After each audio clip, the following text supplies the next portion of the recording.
Hey everybody, I'm Liz Boccolini, and today we're going to take a look at summer camp. So summer camp is for 2 to 4 players. It's from Buffalo Games.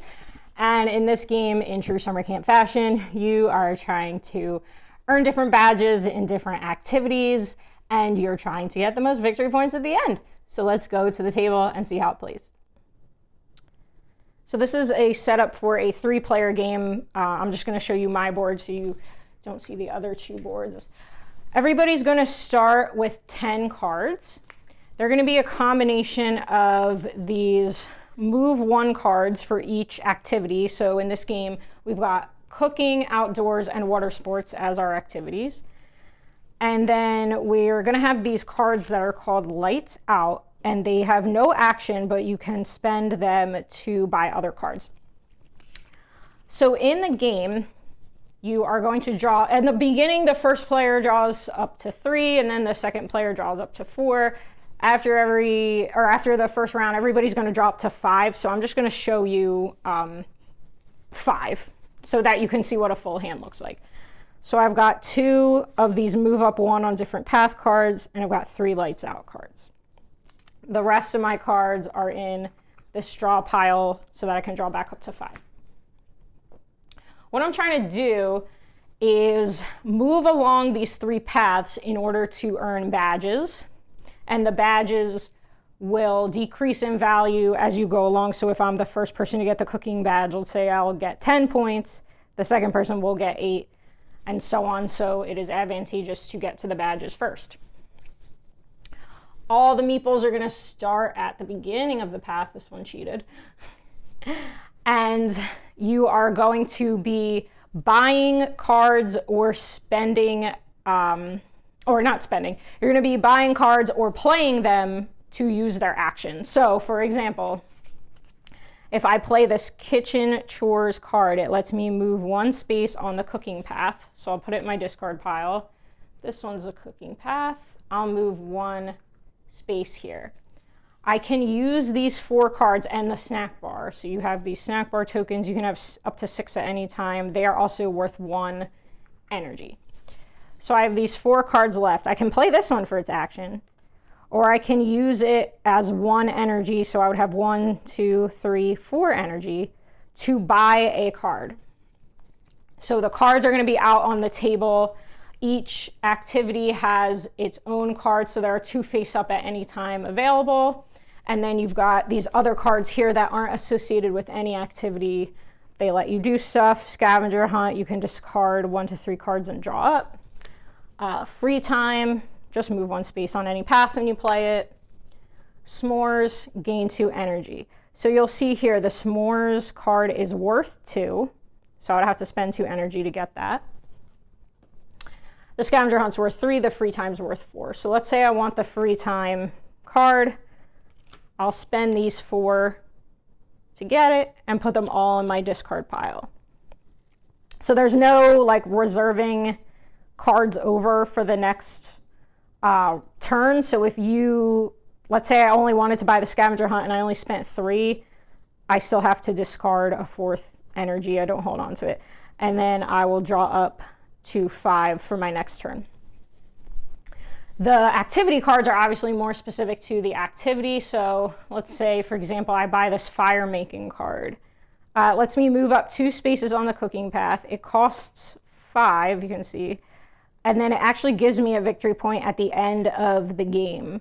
So cards don't leave your hand. You just discard and then draw back up. So you'll get 1 victory point at the end of the game for having bought this card. As I move along the path, I'm going to encounter different things along the way. So for example, if I land on or pass this symbol with the plus sign, I get to draw another card from my draw pile and use it. If I get this hiker person, I get to move my meeple up 1 on any path. So if I'm here, I don't have to move 1 on the cooking path. I can actually move 1 up here on the water sports path if I want. And then finally, if you get to a space or pass a space that has this, it looks like a record. That's a snack bar token. You get to take 1. And again, those can be spent as energy, or if you want to think of it as money, you can spend those as well.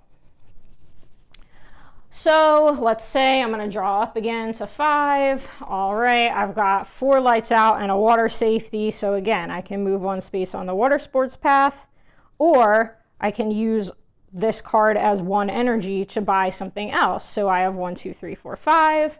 I see, oh, that fire making card that we talked about costs 5. I'm going to spend all these to buy this one. Now when it comes back into my hand, I can play it and move 2 spaces on the cooking path. And then I'll just replace, oh, this is a good one, marshmallows. You can gain 2 snack bars for playing that. They look toasty. So you'll just be taking turns moving down the 3 paths. When you get to the bridge, you are going to follow that little river up to here, and that's what badge you're going to take. So if I make it to the bridge, I'm going to take my participation badge and put it here.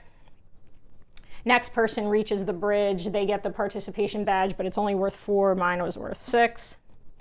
So on and so forth. Next bridge, you'll get the Camp All-Star badge, and you can put it on your board. And then finally, when you reach the end of a path, you will get that activities badge. So I reach the end of the cooking path. I get cooking badge worth 10 points at the end. Next person gets 8, and so on.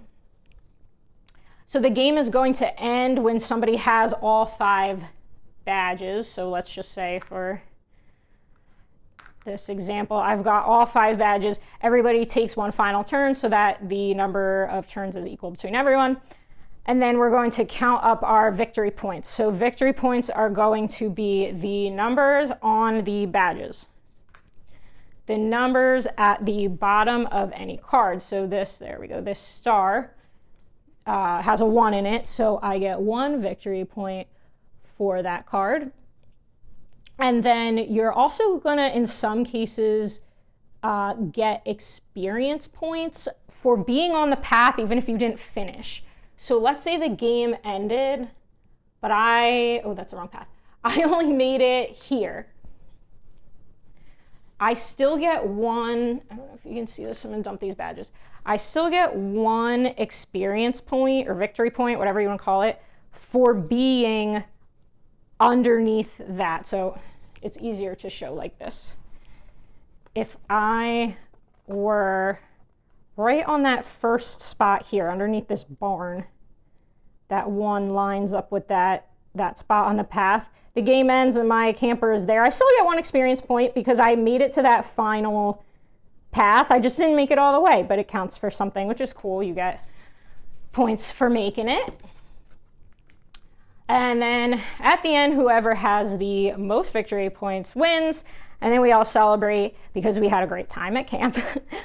So that's how you play summer camp. Let's go back and talk about the components and final thoughts. So components and final thoughts. I love the camper meeple, first of all, with their little backpack. It's very cute. The board is also great. It's thematic with the backpack and the trash. The badges are cardboard, but they're thick, so no accidental ripping like the first time you play or anything. These have held up really well for me. And then the cards are great. They have great art. Even the s'mores is steaming, which I think is just cute. Overall, this game is really fun. It's really easy to teach. It's really fun to play. The theme is great. I think for me, there's some nostalgia because as a kid, I went to day camp. So not sleepaway camp. This is more of a sleepaway camp game, I guess. But I had so much fun. I even worked at a couple camps when I was in high school and college. So I do remember doing archery and taking swim lessons and making arts and crafts. So I love that they integrated all that, and they even kind of made, like, the games one is more competitive. And it's true, when you're playing kickball or dodgeball or whatever, and you're really into it, it is competitive. And then they made this friendship pack that is, everybody gets benefits when you play some cards because you're making great friends at camp too. The one thing, and it's not even a negative, it's just a tip, I guess. cleaning up when you want to be organized is good and bad, because it can take a while to clean up, to put everything in its own activity pack. But then when you go to play the next time, you will be set up to set the game up more easily because everything's organized. So if you're not a very organized person, it can be a little bit tedious to try to put everything back in the box. But that's honestly the only negative I have. Overall, again, I love it. I think it's just so fun, and it just brings back a lot of fun memories for me, especially having gone to camp. So I am giving this one an 8.5 out of 10. The game is called Summer Camp. I'm Liz Boccolini. Thank you so much for watching.